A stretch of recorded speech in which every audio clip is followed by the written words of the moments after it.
Ladies and gentlemen, thank you very much. First of all, let me thank the organizing committee of Second International Conference on Comparative Education Philippines for giving me an opportunity to speak as a keynote speaker in this conference. The topic assigned to me is really very much interesting and important as well, and that is poverty, diversity and high performance, the case of Hazara Public School and College. So, first of all, let's talk about poverty.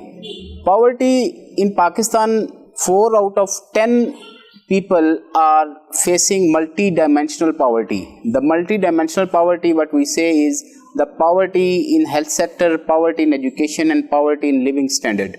In rural areas, if we calculate the poverty, the multi-dimensional poverty, that is 6 out of 10. So, every 6 people are facing multi-dimensional poverty in Pakistan who are living in the rural areas. To overcome poverty, Hazara Public School and College does a lot of things because it is very necessary to remove the poverty barrier from the students, or at least make them able to be equal to others who are attending the same school in the same area. So for this we give cash discounts to the students, and about 35% of our students are studying free or partially free education in our school. The second thing is that to bring them out of the health poverty, we arrange medical camps in different areas of our locality, and we try to give free medicines and free aid and health support to the parents of the children who are studying in our school. And to make sure we ensure that we hire qualified medical practitioners to be able to give them quality medical care. And we do all of these things for free, and we charge not a single penny to any one of them. The next thing which we do is to provide relief goods to the parents of those students who cannot eat well or who are not able to live a peaceful life just because they are poor. So for that, the rich students in our school, they collect food, and we actually distribute that food between the students who are poor, or we distribute that food to their parents. We do distribute clothes and other sport materials to the students who fall in the category of poor students. The second important challenge in Pakistan is that we have to face diversity. Diversity in the sense that we have a lot of religious sects over here, we have minorities over here. So we try to, although it is very hard in Pakistan to accept diversity openly, because you don't have Rome and you don't have appreciation of these activities, but to keep our school inclusive, we try to be a diversity loving school. And that is why, although it is a majority Muslim country, more than 95% of our students are Muslim, but whenever events of the minorities come, like Christmas and other events, so we try to celebrate those events in our school. And for instance, you can see that how we have welcomed a Christmas train in Changamanga. We got a stop of that train on our railway station, and our students, whichever religion they belong, they welcomed that Christmas train to show that in Pakistan diversity is important, and we actually take diversity as our strength. The third and most important thing is the threats we face to continue education in our country. And in Pakistan, about 25 million children are out of school. They never go to school. There are 900 attacks by Tehreek-e-Taliban Pakistan, and these Talibans have attacked 900 schools. Until so far, 392 children have been dead in these attacks, and around 724 teachers and students have got injured.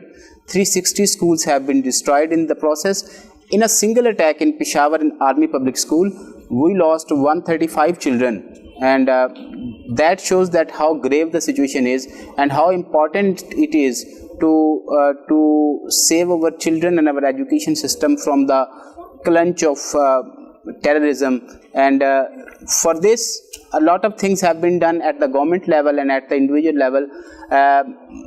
What we do, we try to remove fear from the minds of the students and the teachers.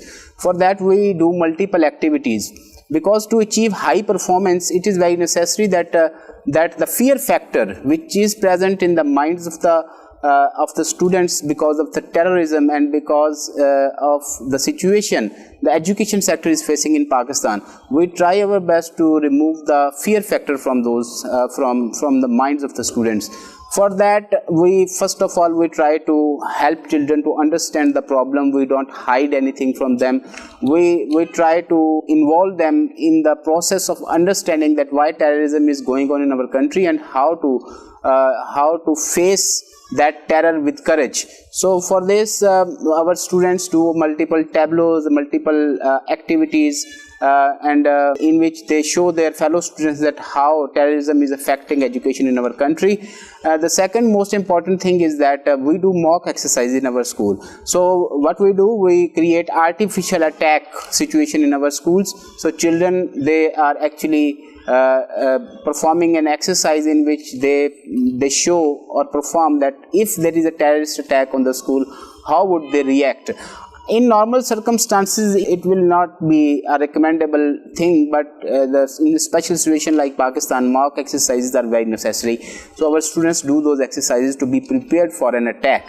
And the third thing is that we ensure high security in our school campuses. We ensure that because to make children believe and their parents believe that they are safe, we have to provide them a security that is at par and that is foolproof. So that is the third thing which we do. And then we do different type of things to turn their minds away from the practical impacts of terrorism. For that, we do different kind of competitions like science exhibitions. We do model exhibitions to make children feel that no, terrorism is not a significant threat. We try to change their mind toward normality. And then we have a very important thing, because our schools are located in Changamanga, and Changamanga is a famous city in the world because of the planted forest, because Changamanga is actually the largest planted forest of the world. So in previous 10 years, we saw that a lot of mafias actually deforested this land. So our school students took the responsibility, and we have actually tried our best to bring back the glory of Changamanga forest.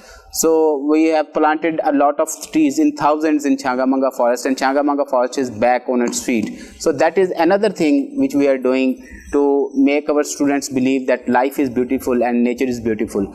And for practical purposes, we actually encourage students to believe in democracy. For that, we whenever there are general elections in our country, we conduct similar kind of elections in our school, in which our students actually practice the same thing which is going on at the country level. They take the election signs of different political parties, and the real representative of those parties come to our school, and then they give the manifesto of their political party, and then student contest elections. So in this way, we actually teach them that it is their vote that gives them the power, and not the bullet or the force. So believing in democracy is actually moving towards sanity. And then of course we have different kind of tours, study tours. We take our students to the Constitutional Assembly of Punjab, to the Senate of Pakistan, to the National Assembly of Pakistan, to different historical places.